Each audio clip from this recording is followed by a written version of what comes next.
Frédéric Da Silva et Pierre Dalicieux. Pour bien voir le fond du truc.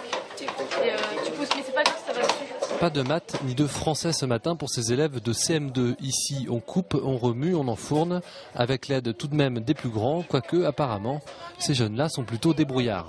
Ils apprennent très vite, même plus vite que nous, ça se trouve. On voit ce qu'ils savent déjà faire à leur âge et ils savent déjà beaucoup de choses. Ils se débrouillent bien, ils ont envie de le faire, ils nous laissent pas tout faire, ils sont pas feignants. On apprend beaucoup aussi avec eux et puis on leur apprend aussi ce qu'on sait faire et ça nous plaît. Comment découper des légumes ou encore comment préparer une brochette. En matière de cuisine, ces jeunes ont soif de connaissances, mais attention, il y a des règles à respecter. Quand tu sers à d'autres personnes, faut pas toucher la nourriture avec tes doigts parce que c'est pour l'hygiène, enfin voilà. Dans la cuisine, j'adore la créativité, cuisiner, le travail en équipe.